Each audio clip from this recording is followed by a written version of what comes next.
Welcome to the Purpose to Create podcast with Natasha Wright, a business podcast for photographers and creativepreneurs who want to level up as they pursue their purpose to create.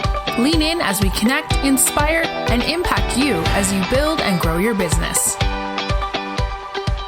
I'm so hyped that you're here and listening to today's show.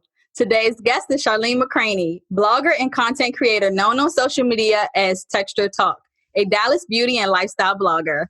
After years of styling her friends' hair as a hobby, offering advice and tips, she decided to combine two of her favorite things, writing and talking about natural hair. Charlene loves teaching other aspiring bloggers on how to take their passion and turn it into amazing content to provide value. In today's episode, we're chatting all about how to optimize SEO to increase traffic to your website. Hey, Charlene, welcome to the show. Hi, Natasha. How are you? Thank you so much for having me. I'm doing well. I'm super excited to talk about this, and I'm even more excited that you're on the show today. So let's jump right in. Yes, let's do it. Yeah, so you're a blogger, a beauty blogger, and I want to hear a little bit about your journey. Yeah, sure. So it's so crazy when I think back about it. I've always loved hair. I've always loved everything about hair. And in undergrad, I went to Howard. A lot of girls were going natural. And we were just really trying to figure this thing out. Like literally no one knew what they were doing with their hair back in 07, 08. We were just walking around with curly, dry bushes of hair on our head. But eventually over time, I kept playing with products, playing around with things. I used to flat iron girls' hair in the dorm rooms and our apartments in college. And so I've just always been known as someone who was a hair enthusiast. So in 2000, I think it was in 2010, I actually started a blog a long time ago talking about my natural hair journey. And this was back when no one was literally blogging. No one knew what a blog was. Well, I won't say no one knew what a blog was, but it wasn't a thing people were doing and making money and becoming social media famous or whatever. Right. So I started blogging then, and I wasn't consistent. I didn't really keep it up, so I stopped. And then I started back again in 2014. I was like, hey, I'm really getting good at this natural hair thing. People are asking me questions, and I'm finding these products that I like. My hair is flourishing, all this stuff. I was like, let me take another stab at this blogging thing. So I started again in 2014. I literally Googled and YouTubed everything. I did not know what I was doing. I built my blog by myself and just built everything out. And I just knew I loved to write. I was like, I love to write. I want to help people about their natural hair. Let me do this blogging thing. I had no idea people were getting paid by brands to do certain things. I didn't even know that people were writing for other websites and getting paid to do that. I was just so wet behind the ears. I just knew hey, I like to write. Let me do this thing. And so I started from there. And then over time, through consistency and just creating the content, going to different natural hair events, connecting with people online. I did start my Instagram account back in 2014 as well. Just started posting more about my hair and things like that.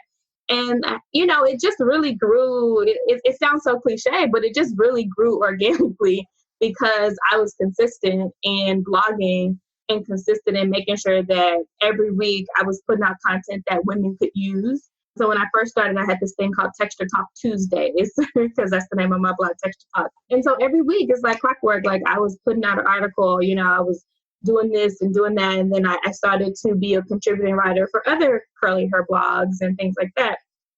So just really getting my name out there. And then here we are 5 years later, I'm still blogging, still enjoying it. I can say over the years, my passion, has shifted a little bit from just natural hair. So I blog about lifestyle things.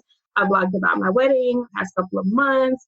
And now I'm in the space of teaching other bloggers how to really take something that they're passionate about and create amazing content and create their own blogs to make their impact as well. Now, when you started your blog, did you have a purpose behind it? What I mean by that is, did you have any intention to be this big beauty blogger that you are? No, not at all. My purpose was to just help women with their hair. I was like, hey, I figured this thing out. I like to research these products and these ingredients. I want to educate you. It was all about education. I was like, if women can understand how to take care of their hair, their natural hair, and they're educated, it wouldn't be so difficult. Like every day it was like, oh, this natural hair sucks. Like, I don't know what to do. This is so hard. I don't like my curls. My hair is nappy, all that crap that we hear from women. Right. It's like, no, it's not difficult. It's not as difficult as you think.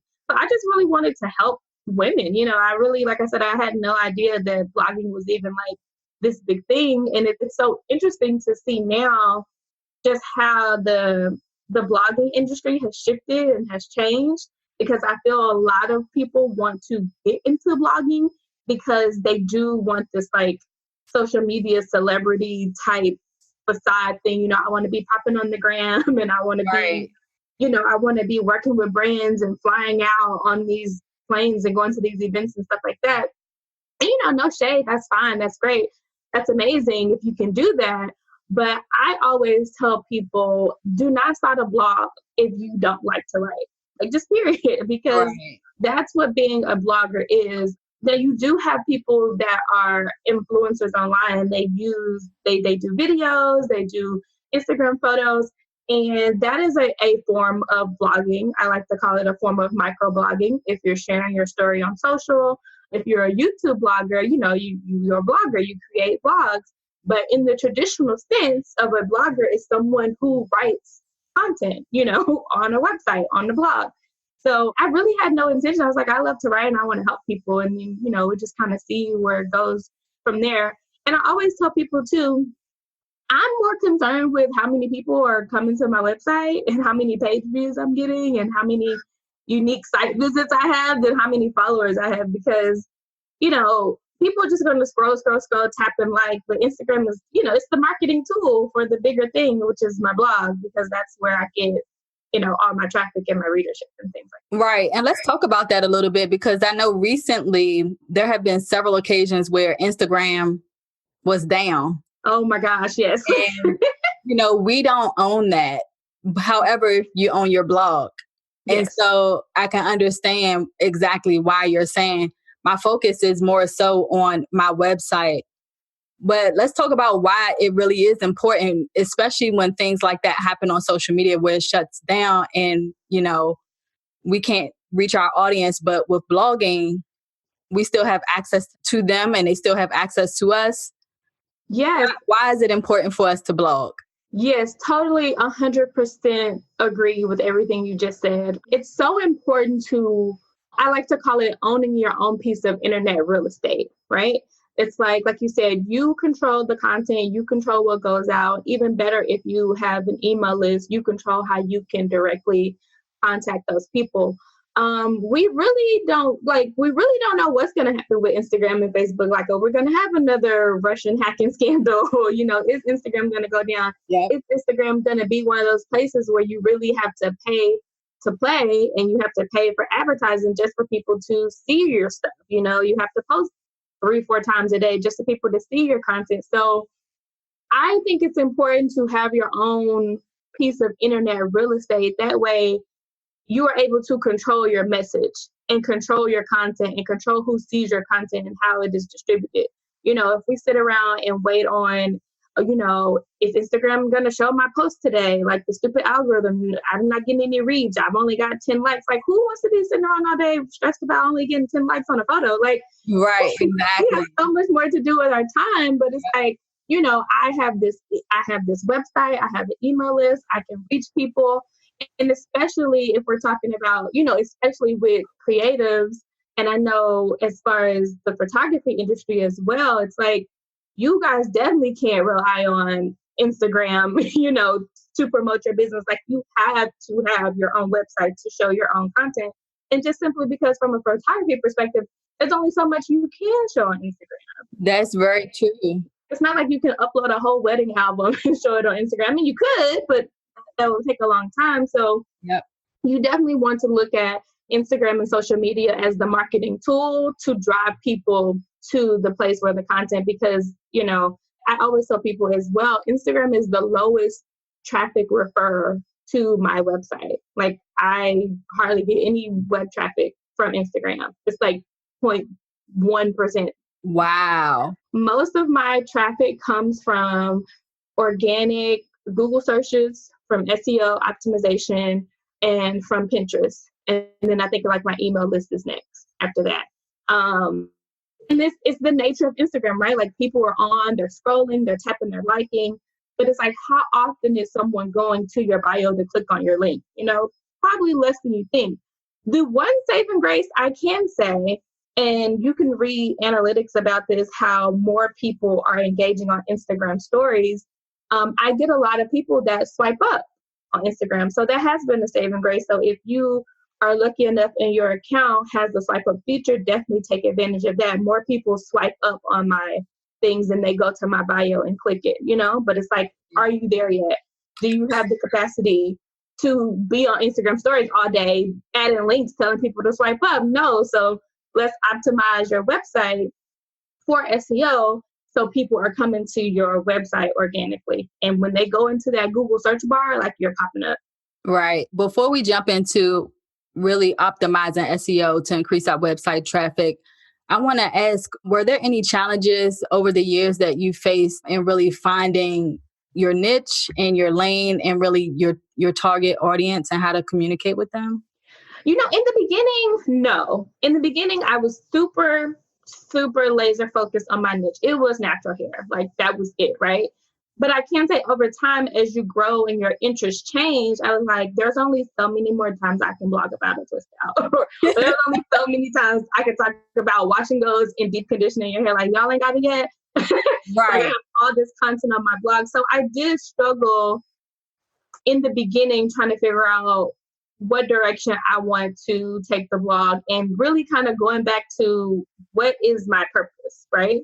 Like, what am I here to do? Am I just here to tell women about their hair? Or what more can I contribute? And what other ways can I bring value? So after my dad passed away in 2017, that was really hard for me. And I had to take a step back and kind of just reanalyze everything. Like, it's nothing like a major life experience to just really rock your world to the core and make you just really just think about life all over again. So I took some time. I stopped blogging for a while. And thankfully, because of my SEO, my website traffic remained. So we'll talk about that. Okay. But I took a while back and I stopped blogging. I was like, you know, at the end of the day, my purpose is to bless and empower women through self-care, through beauty, and through just being transparent about my life and empowering women to know, like, hey, you can take something that you're passionate about and you can do it too. Which is why I started to steer more into talking about self-care, especially after my dad passed away, tying that in with beauty, and then also taking an approach to empower other people. Like, hey, if you have something that you're passionate about and you want to share it with the world, what better way than to start a blog to put that content out there? Okay. And what I'm hearing from you, or my biggest takeaway from that was, even when you did not blog, your blog was still working for you. Yes, it was. Whereas though, if that was Instagram or Facebook, whatever, and you stopped posting, people will automatically think that you're not working anymore, you're not popping anymore, you're not active. And so I found that people view Instagram as the new website. Like they go and they base your portfolio based off of what you post. And if you're not posting frequently, people think that, oh, you're not working, so I'm not going to hire that person because I don't see them posting. But they don't equal up. That's a great assumption. I would totally agree. And sometimes people think like, oh, she hasn't posted in a while. Like, is everything okay? Did something happen? Is something wrong? It's like, yes, I'm living my life. Like, I'm actually working. And I'm actually working. Like, I don't have time to sit and post. Like, I can schedule some posts, but I don't have time just to sit here. Yeah. And I went through that as well. Like, I felt, are people still going to look at me as like a real blogger because I haven't posted a new blog post? This is the beautiful thing about having a website and about having great SEO. When you go into Google and you search how to install crochet braids by myself, because that's one of my highest traffic referring posts, women are searching for that every day, left and right. When you pull this up, you're not thinking to yourself, oh, well, when the last time she posted on Instagram? Like, is she still popping? You're like, no, this content is still valuable for me today. because I want to know how to install crochet twist by myself. Exactly. So it's like the content is still live and valuable. So that's the beauty in having a blog. And I don't think they care that I probably posted it 2 years ago, because they still want to know how to do it today. Exactly. And that's what's so important. And so I don't blog in my business. Mhm. And, I struggle with that for a long time, but I don't like writing. I write if I have to. So Yeah. that's why I started a podcast. I was like, well, if I'm not going to blog, I like to talk. So let me do that. And then I'll optimize that with the SEO and then have that be kind of my thing. So I tried blogging on and off for a long time. And one of the things that really honestly would stop me from blogging is I felt like I didn't have the content.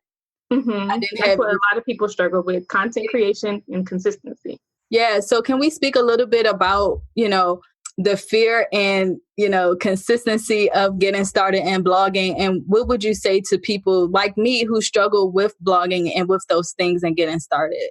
Yes. Well, one, I do want to talk about the podcast idea, because I love that to me, the podcast is becoming like the new blog. It's like the vocal blog, like I absolutely love it. I subscribe to a lot of podcasts, and I often tell people, like, if you don't want to write and like actually start a blog and keep up with it, like start a YouTube channel, start a podcast. Like there's so many ways to get your content out there and provide value versus just strictly writing. But as far as consistency, content creation and time are the top 3 things of why people don't start blogs. They're like, I don't know what to write about. I don't have the time to write, or, maybe I'll write once this month. I'll take a couple months off. I'll write again. So I always tell people, if you are seriously interested in starting a blog, consistency is going to be number one. Consistency lets your audience know that you're serious, lets your audience know that you're passionate about it. And if they continue to see you publish stuff, like in their mental Rolodex, they're going to be like, you become the subject matter expert. They're like, oh, she knows what she's talking about. Like, she's talking about this all the time. She has all this content about it. Versus if you're posting something in February on Valentine's Day, then you post something else in March, maybe you post something in October around Halloween, they're like, what's she up to today? Like, what she got going? Like, it's just so random. People don't know how to take it. So I say, find something and commit to what you can handle as far as consistency. Like, maybe it's not once a week, maybe it's bi-weekly, maybe it's once a month, like focus on what you can realistically commit to and do it really well and provide value. It's way easier to say, okay, I have a content calendar for 12 months and I have 12 ideas that I want to write about, versus trying to scramble and find something to post about every week because you feel like you need to post something. That's the amazing thing about SEO as well. When you have amazing SEO that's continuously bringing traffic to your site, it's more about the quality versus the quantity. Because you can post a blog post every week for a year, but if it's trash and no one is reading it, it's like, what's the point? Like, you're wasting your time. Versus, I'm going to post a really, really great blog post once a month. I'm going to optimize it for SEO. So that way, people are going to continuously be coming back to the website and grabbing onto this content, and they're going to be finding me, So it's kind of like making your blog work for you, almost like you said before. So yeah, those are my thoughts on consistency. I was trying to think, what was the other question you asked? Just the fear of it. The fear. Yes. Oh my gosh. I've been having some amazing blog chats this week, just trying to see what people are struggling with starting their blogs. And fear is such a crazy thing. People are afraid of judgment. That's really what it is. They're afraid to put themselves out there.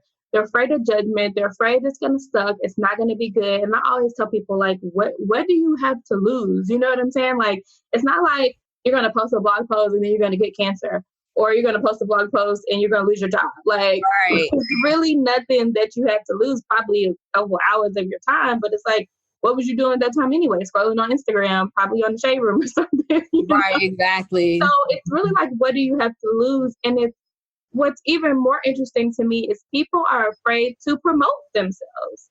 Self-promotion is a really, really hard thing, because it's like almost like getting naked.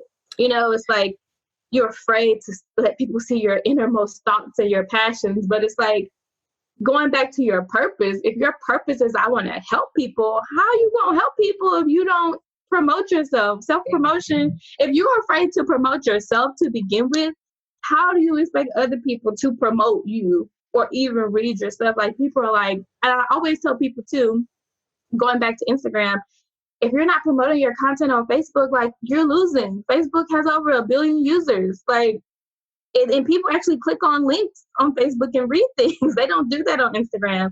It's like, oh, I'm afraid to put it on Facebook because, like, my family and friends are on there, and I just have so many people on Facebook versus Instagram. Like, girl, so like, maybe your family and friends can share your post and someone else can see it who might need it. Like, we just have to get out of this fear of self-promotion. But, and I think it really goes back to feeling confident about what you're talking about. Like, if you're confident and you're like, I know my ish, you're not going to be afraid to put it out there. Yep. All right. So let's start talking about optimizing SEO. First, I want to start off with what exactly is optimizing SEO? Yeah. So SEO stands for search engine optimization. Essentially, it's the process and the things. It's basically, it helps search engines like Google and Bing find you when people start to search stuff. Like, you go into the search bar, you search Houston photographer, like, who comes up? So there's a lot of things that you do to optimize SEO for your website in order for Google to crawl to your site, in order for Google to crawl to your site and say, oh, this website is about XYZ. They're talking about this topic because they use certain keywords and they've done certain things and stuff like that. So SEO optimization is the process of really doing all these things on your website, within your content, within your blog posts, to make sure that you are ranking well for the search engines. Mainly, the biggest one is Google. Google is the big brother. Everyone out there, if you want to know something, you go to Google.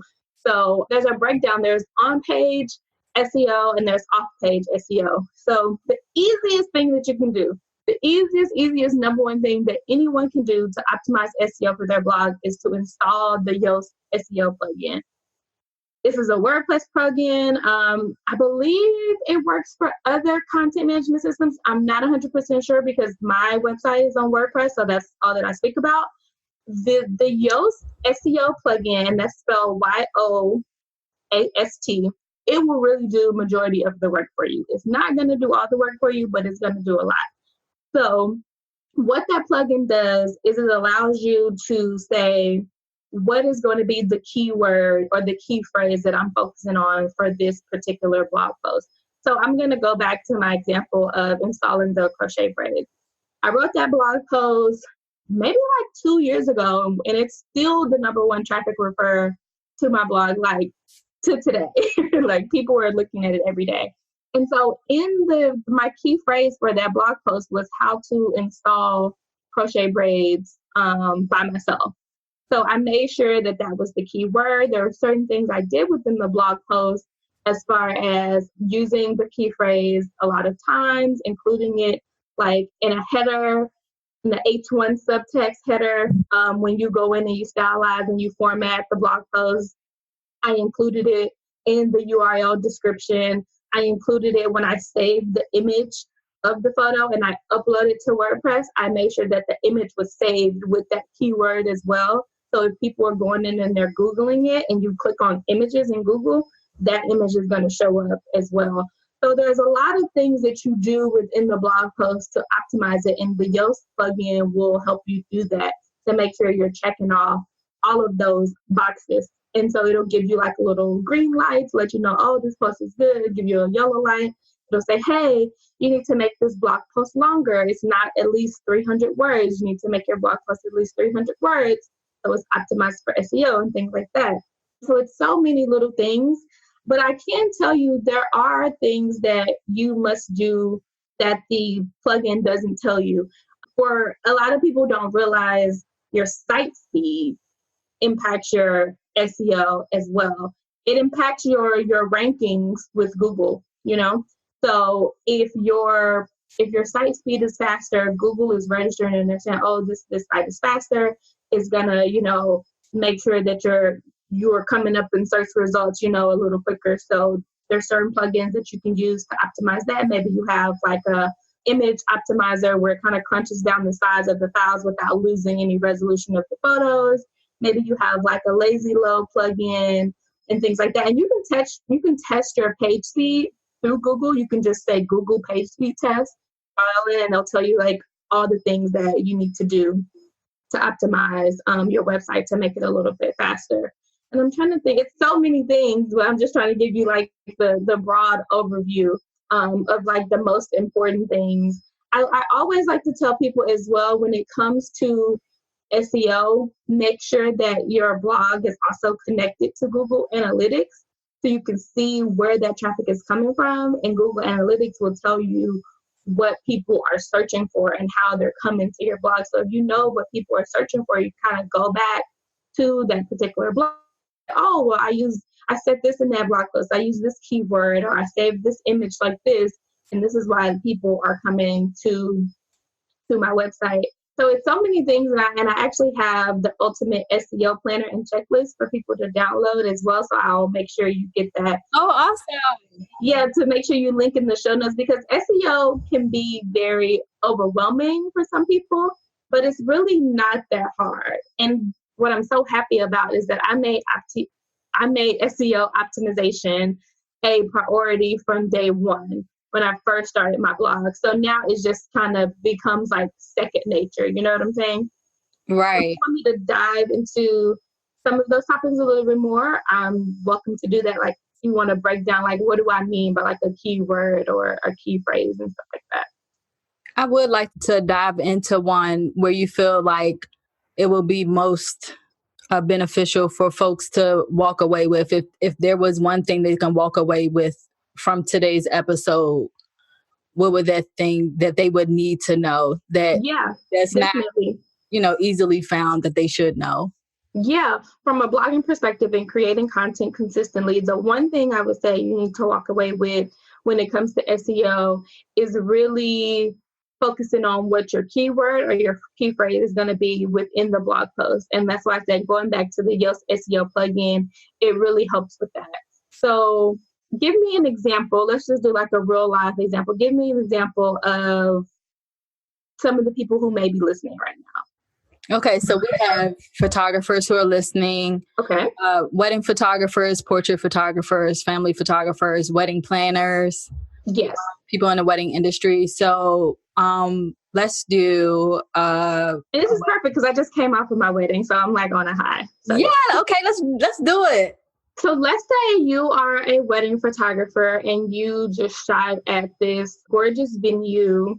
Let's just say Martha's Vineyard or whatever. And you want to do a blog post about it. You want to showcase your new couple and everything else.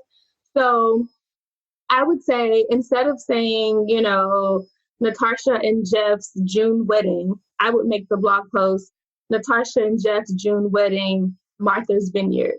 My key phrase would be wedding, Martha's Vineyard in that blog post. So whenever someone is searching and Googling wedding at Martha's Vineyard, like, you are constantly being brought up in the search results, and they can hopefully go to your blog post and then see you are the photographer, see your work and things like that. But what do you have to do within that blog post? So you want to make sure that you're using that key phrase multiple times. So if you have photos that you're saving and that you're uploading to that blog post, you need to rename those photos with Martha's Vineyard wedding in it. Don't upload a photo that says image 702964. Like, nobody knows what that is if it's, in a group, because we know how they come over from when you import them. So you want to rename that. You also want to have amazing meta description. So, like, what is a meta description?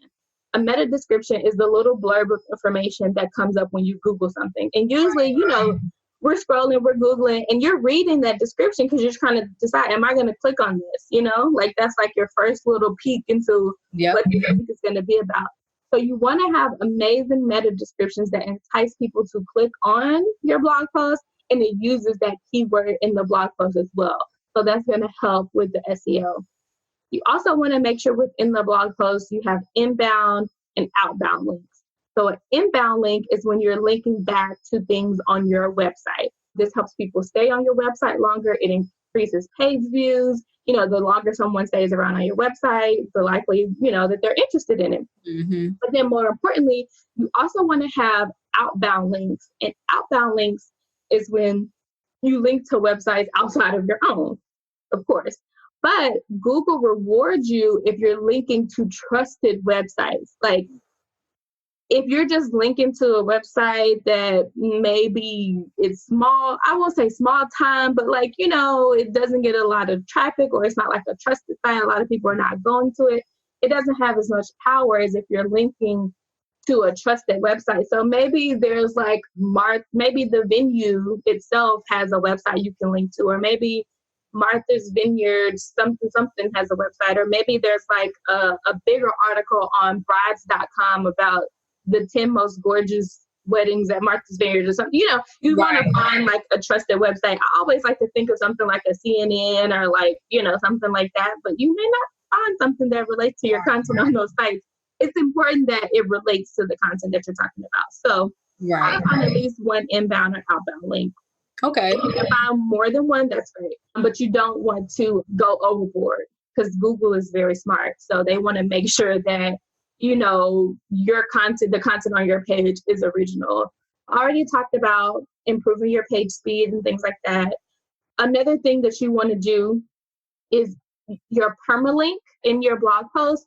You want to make sure that your permalink has your keyword in there. So maybe it's Natasha photography.com /wedding-Martha's-vineyard, versus sometimes people have their permalinks and it's like the date that they posted it, or it's like some weird strain of words or, something like that. And with the Yoast plugin, you can go in there and you can change your permalink to make sure that it's catching on to those keywords as well. Then your word count is important. I know a lot of photographers, they hate writing because they're all about the photo. But if you're going to be blogging and you want to optimize SEO, your word count really matters. The Yoast plugin suggests that you have at least 300 words. However, I have found that the longer your posts are, the better. It shows Google that this page has content of value. The more words that you have is the more opportunities that you have to use that key phrase within the blog post. So it's continuing to register for people and things like that. So, make it as long as you can. Don't force it, of course. But a good example is maybe you do a Q&A interview with the bride. Maybe you already have a template that you send out for new clients. And so when you're gathering that information on the front end side of your client experience, be thinking about that and say, hey, I can repurpose this for a blog post. Right. You know what I'm saying? Make your process work for you. If you've already gathered information about their story, how they met, what they think about their wedding and things like that, turn around and use that for a blog post, definitely, so you can get your word count up. So yeah, that's a pretty good example, I would think. Hopefully people connect to that a lot. The other thing I will say, and this is a little bit, I want to say advanced, but I talk about it in the SEO download as well, the SEO plan. You want to have a sitemap and submit that to Google as well. So a sitemap is essentially you're telling Google, this is how my site is made up. I have a home page, I have a portfolio page, I have a blog post, and it has this and that. And so you submit that sitemap to your Google Search Console, which is connected through your Google Analytics as well. And that helps Google to crawl to your website and then improves your SEO as well. So it's so many little things. I know I could just go on and on and on, but it's so many little things. And I'm trying to think of what else. Yeah. So yeah. No, that's been awesome. So thanks for taking the time to get us thinking about optimizing SEO to increase our website traffic. I think that I learned so much. I even thought about it for half a second. Maybe I might need to start back blogging again because this information, I wish I would have known when I was starting to blog for my business. Mm-hmm. It's very useful information. No matter what stage of business that you're in, you need to start blogging. And if you're not going to blog, then you need to hire Yes, someone to boss for you. Outsource. So I have a copywriter on my team now. And so those types of things, I would just now have my copywriter do for me. Just because even though I don't like to write, I know it's necessary for my business. So that's something definitely you should outsource in your business if you're not a writer. Hand it off to somebody else. And it's very interesting because I'm always researching SEO, trying to learn like what's new out there. How is SEO changing?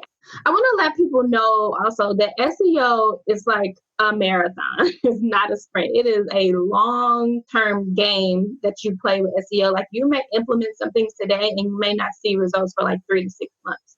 That's just kind of how it works. There's so many websites out there. Google is crawling to all the websites in the world. So you do have to be patient and you really do have to stay on top of what are the new changes, like what's going on, because one of the big things that happen with Google as they update and, they come out with new things or whatever, they'll change what they qualify to rank your website. So whereas before, if you had a website that was HTTP, you were fine. But now your website needs to be HTTPS ... // so people to show the world that your website is secure.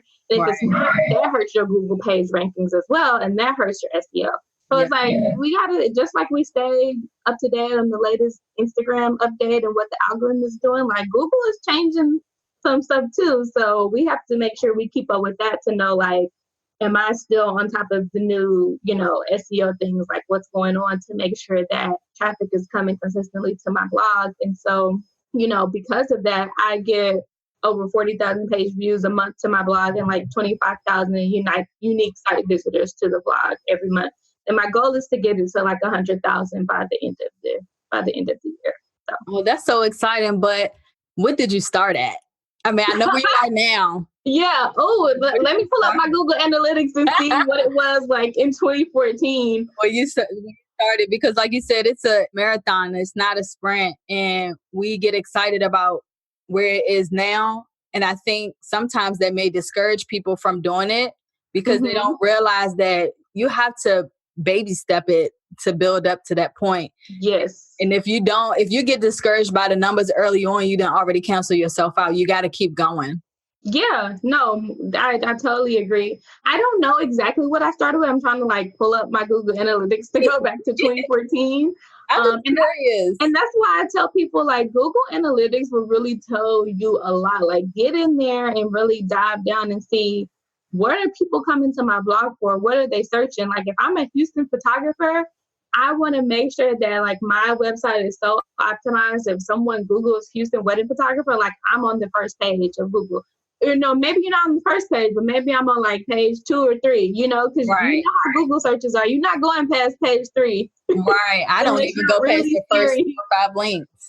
Yeah, unless you're really committed to trying to figure out what it is you're searching, like you're not going past page 3 or 4 of the Google search results. So that's how I look at it. And, just making sure that everything is optimized, like on page and off page, your site speed, your blog title, having other websites like linking back to your blog helps as well with your SEO, because if more people are, linking to your blog and stuff like that, Google is registering that as they're crawling to all these websites and saying like, oh, it must be like some good content here because people are linking to this blog and, they're talking about it and stuff like that. So, but I definitely didn't start with like 40,000 page views a month. I can say that, like not at all. Yeah, no, that's real. That's real. Just like your mom and your best friend reading your blog and like that's it.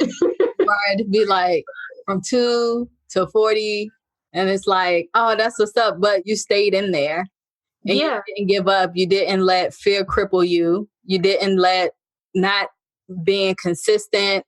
You didn't let anything stop you from keep going.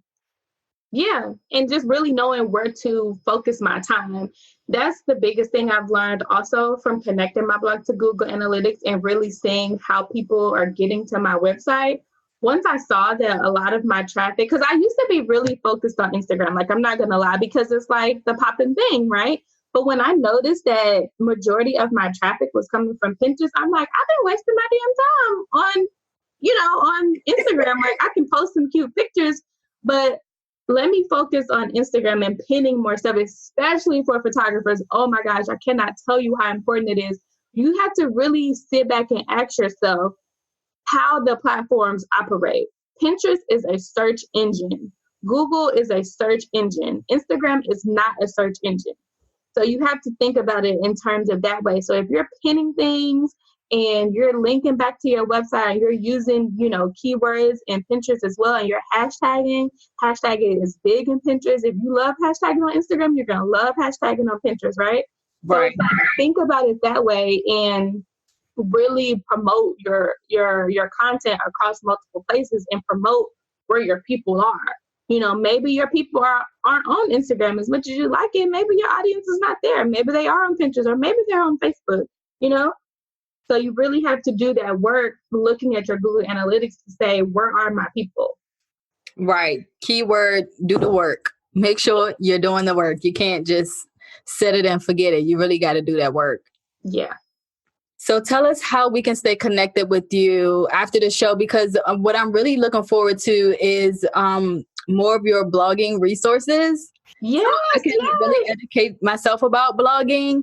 And so I'm definitely going to stay connected to you after the show and following along on, your blog chats and things like that. So how can people get in touch with you for blog chats or blog coaching or, I don't know. Yeah, so I'm launching a new initiative, a new platform called Blogger Startup School, which I'm really excited about.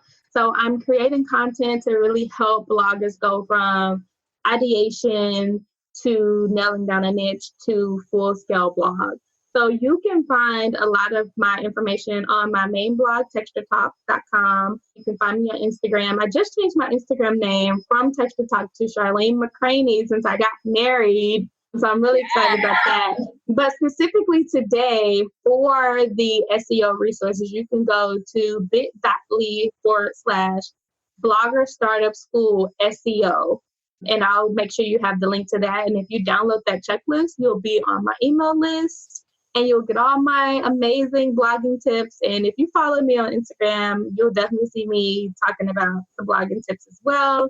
It's in my Instagram highlights. And then if you go to my main blog, texturetalk.com, you will see a little section for blogging tips. Awesome. Thanks so much for coming by today. You're welcome. Thank you for having me. Thank you for listening to the Purpose to Create podcast. Share, like, comment, or review this episode. Check out the show notes at www.purposetocreatepodcast.com and connect with us online at Purpose to Create.